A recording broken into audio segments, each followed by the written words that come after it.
बिस्मिल्लाहिर्रहमानिर्रहीम। अज़ीज़ तलबा, आज हम तहरीक पाकिस्तान और पाकिस्तान का क़याम दूसरा चैप्टर, हम उसका तीसरा सवाल क़ायद आज़म मोहम्मद अली जिन्ना रहमतुल्लाह अलैह की सियासी और आइनी कोशिशों के हवाले से क़याम पाकिस्तान में किरदार। बच्चों, ये तो पता है आपको जी कि क़ायद आज़म बानी पाकिस्तान है। क़ायद आज़म मोहम्मद अली जिन्ना 25 दिसंबर 1876 को कराची में पैदा हुए। आपकी दिलचस्पी जो है आपकी तालीम के लिए आप इंग्लिस्तान चले गए, वापसी पर आए तो आप पहले कांग्रेस में शामिल हुए, फिर जब कांग्रेस का रवैया देखा तो आप मुस्लिम लीग में शामिल हो गए। उसके बाद फिर आपने सियासी और आइनी कोशिशें की। बच्चों, ये पढ़ने से पहले मैं आपको ये बता दूं कि क़ायद आज़म ने हमेशा रूल ऑफ लॉ की बात की है, यानी कानून की अमलदारी की बात की है। क़ायद आज़म ने कभी गैर कानूनी काम नहीं किया। यही वजह है कि जो गांधी है ये 2 से 3 दफ़ा जेल गया है, लेकिन क़ायद आज़म पर आज तक कोई एलिगेशन नहीं लगा सका, ना ही आप जेल गए, पर जो भी कानूनी काम होता था वो करते थे। आपकी जो हिंदू मुस्लिम इत्तेहाद के लिए आपको सफ़ीर भी कहा जाता है, तो आपकी जो आइनी क़याम पाकिस्तान में सियासी और आइनी कोशिशों के क़याम पाकिस्तान में किरदार क्या है आपका, वो हम पढ़ेंगे आज। 1909 में आपने मिंटो मार्ले इस्लाहत का नफाज हुआ। वायसराय हिंद की कौंसिल के अरकान की तादाद भी 16 से बढ़कर 28 कर दी गई, तो क़ायद आज़म को इसका नुमाइंदा बनाया गया। मिंटो मार्ले इस्लाहत ये हैं, लॉर्ड मिंटो ने जो यहाँ पे वायसराय था उसने कुछ हिंदुस्तान में इस्लाहत की, जिसमें कुछ सूबों को इख्तियार दिए गए। तो क़ायद आज़म बम्बई के मुसलमानों ने इसके लिए क़ायद आज़म को बाकायदा मेंबर बनाया इस इस्लाहत के लिए, तो ये भी 1909 की बात है। 1913 में आप मुस्लिम लीग में शामिल हो गए। जब आप मुस्लिम लीग शामिल हुए तो आपने ये देखा जी कि कांग्रेस भी मुस्लिम दुश्मनी पे उतरी हुई है और वो तो है ही मुस्लिम दुश्मन, तो इसलिए आपने कांग्रेस का रवैया देख के 1920 में आपने कांग्रेस छोड़ दी और मुस्तकिल मेंबर आप बन गए। क़ायद आज़म वाहिद शायद मेंबर हैं जो एट अ टाइम जो है मुस्लिम लीग के मेंबर भी थे और कांग्रेस के मेंबर भी थे। 1916 में आपने मुस्लिम लीग और कांग्रेस के दरमियान एक मुआहदा कराया जिसे हम मिसाक लखनऊ कहते हैं। चूँकि ये लखनऊ शहर में हुआ था इसीलिए इसे मिसाक लखनऊ कहा जाता है। क़ायद आज़म ने इसमें यही बात की जी कि मुसलमानों को कोई इनाम या लालच की ज़रूरत नहीं है और ना ही मुसलमान ये चाहते हैं जी कि मुसलमानों ने ये इस मुआहदे में ये कराया कि मुसलमानों ने कामयाबी हासिल की कि जुदा करना इंतखाबात का हक़ हिंदुओं से मनवाया, यानी अलग मुसलमानों के इलेक्शन होंगे, मुसलमान मुसलमानों को वोट देंगे, हिंदुओं को वोट नहीं देंगे। 1919 में रोल्ड एक्ट नाफिज किया गया। ये एक था जिसे काला कानून भी कहा जाता है, जिसमें ये कहा गया था जी कि कोई भी शख्स हुकूमत बरतानिया किसी भी शख्स को बगैर एलिगेशन के यानी बगैर इल्ज़ाम के अगर वो समझती है कि ये हुकूमत के ख़िलाफ़ काम कर रहा है तो उसे अरेस्ट कर सकती है, उसे सज़ा दे सकती है। तो क़ायद आज़म ने इसके ख़िलाफ़ आवाज़ उठाई कि ये गैर आइनी काम है, बगैर किसी पे केस चलाए, बगैर सबूत दिए ये काम नहीं किया जा सकता। और उन्होंने बड़ी अपनी ये मशहूर बात उन्होंने की कि जो कौम ऐसे काले कानून बनाती है वो दुनिया से मिट जाती है, तो वो कभी महज़ब कौम नहीं होती बल्कि उसका नामो निशान मिट जाता है। 1929 में क़ायद आज़म मोहम्मद अली जिन्ना ने अपने 14 नकात पेश किए, जो आपने पहले मैंने आपको पढ़ा दी हैं। 14 नकात जिसमें मुसलमानों की ना सिर्फ नुमाइंदगी की गई है हकूक़ की, बल्कि सारी अक़लियतें जितनी भी हैं हिंदुस्तान में रहती थी सब की नुमाइंदगी क़ायद आज़म ने की।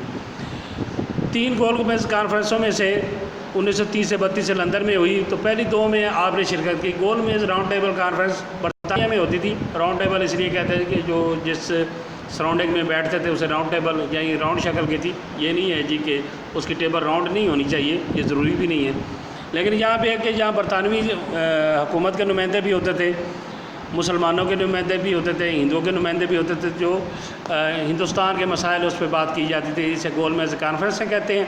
तो पहली 2 में क़ायद आज़म मोहम्मद अली जिन्ना ने शमूलियत इख्तियार की, यानी 1930 वाली में और 1931 वाली में, और वो कि ये नाकाम हुई, लेकिन आपने मुसलमानों का पॉइंट ऑफ व्यू बताया।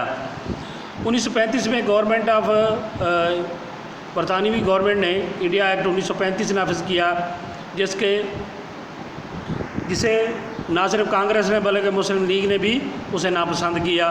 ताहम क़ायद आज़म ने इसे कुछ हिस्सा सूबाई हिस्से को तस्लीम कर लिया اور 1936 اور 37 میں انتخابات ہوئے، گو کہ یہ الیکشن جو ہے مسلم لیگ ہار گئی تھی، 37 والے جو الیکشن ہوئے، اور 7 صوبوں میں، صرف 2 صوبوں میں مسلم لیگ کی حکومت بنی، باقی صوبوں میں مسلم لیگ ہار گئی تھی۔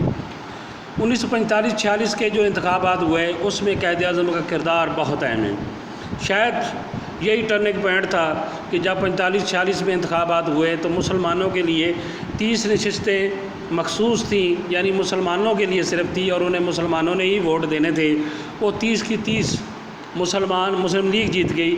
یہ بیٹا آپ کے ذہن میں ہونی چاہیے کہ اس وقت مجلس احرار، جمعیت علماء ہند، اس طرح کی اور بھی مسلم جماعتیں تھیں، بلکہ کانگریس بھی اپنے آپ کو کہتی تھی جی کہ میں بھی مسلمانوں کی نمائندگی کرتی ہوں، یعنی اس میں مسلمان نمائندے بھی شامل تھے، جیسا کہ مشہور شخصیت ہے مولانا ابوالکلام آزاد، اور بہت سارے مسلمان بھی شامل تھے۔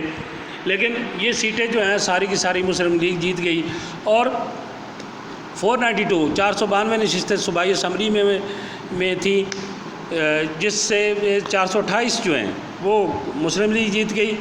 اور اس طرح انگریزی حکومت کو، یعنی برطانوی حکومت کو یہ ماننا پڑا جی کہ مسلمانوں کی ہندوستان میں واحد نمائندہ جماعت جو ہے وہ مسلم لیگ ہی ہے، اور انہیں یہ ماننا پڑا جی کہ اگر یہ ہندوستان کو ہم آزاد کرتے ہیں تو مسلمانوں کو ایک الگ وطن دینا پڑے گا۔ آپ نے کابینہ تجاویز جو ہیں جو انگریزی حکومت دینا چاہتے تھے، کانگریس کو انگریز حکومت دینا چاہتے تھے، آپ نے اس کی کھل کر مخالفت کی، اور کیونکہ اس میں مسلم لیگ کو اور مسلمانوں کو نظر انداز کیا گیا تھا تو اس کو آپ نے کابینہ مشن کی جتنی بھی تجاویز اس سے نہیں مانا۔ آخرکار 14 اگست 1947 کو پاکستان ماض وجود میں آیا۔ 15 اگست 1947 قائد اعظم محمد علی جناح اس نئی اسلامی خود مختار ریاست کے گورنر جنرل بنے۔ بچوں، قائد اعظم محمد علی جناح نے پاکستان بنانے میں اپنا دن رات ایک کر دیا، یہاں تک کہ آپ نے اپنی صحت کا خیال بھی نہیں کیا۔ ڈاکٹر نے آپ کو منع کیا تھا جی کہ آپ کو ٹی بی جیسا مرض ہے، آپ اس مرض کی وجہ سے آپ جو ہیں آپ کی زندگیوں کو بھی خطرہ ہے، آپ آرام کریں، اچھی خوراک کھائیں، لیکن آپ نے دن رات کام کیا، مسلمانوں کے لیے کیا اور مسلمانوں کو آزادی دلانے کے لیے کیا۔ یہ قائد اعظم پر ہم پر قائد اعظم کا احسان ہے کہ انہوں نے ہمیں ایک آزاد وطن دیا۔ آزادی کی نعمت بچوں کشمیر والوں سے پوچھا جائے، فلسطین والوں سے پوچھا جائے، شام والوں سے پوچھا جائے، یا ایسے علاقوں سے، ایسے لوگوں سے پوچھا جائے جو آج آزاد نہیں ہے، الحمدللہ ہم ایک آزاد ملک میں رہتے ہیں، آزاد شہری ہیں، اور آزادی جیسی نعمت شاید دنیا میں کوئی نعمت نہیں ہے۔ تو اس کے جو روح رواں تھے اس آزادی کو دلوانے کہ وہ قائد اعظم محمد علی جناح ہی تھے۔ آپ کی مخلصانہ کوششوں سے، قائدانہ صلاحیتوں سے انگریزوں کو اور ہندوؤں کو آخرکار مجبور ہونا پڑا جی کہ انہوں نے ایک الگ وطن دیا۔ الحمدللہ یہ وطن قائم ہے، قائم رہے گا۔ میں نے آپ کو بارہا کہا ہے جی کہ اس چھوٹے موٹے معاملات ہوتے رہتے ہیں، لیکن اس ملک کے خیر خواہ ہم ہی ہیں۔ اس ملک کی بہتری کے لیے آپ نے اور میں نے کام کرنا ہے۔ آپ سے زیادہ توقع ہے۔ قائد اعظم نے آپ کے لیے کہا تھا جی کہ اس نوجوان جو ہیں ہمارے ملک کو ترقی یہی نوجوان دیں گے۔ اقبال کا آپ شہین ہیں۔ بچوں، آپ نے اپنا اچھا پڑھنا ہے۔ قائد اعظم کی باتوں پہ، قائد اعظم کی محنت پہ اسی وقت عمل ہو سکتا ہے کہ جب آپ اچھا پڑھیں، اپنا وقت ضائع نہ کریں۔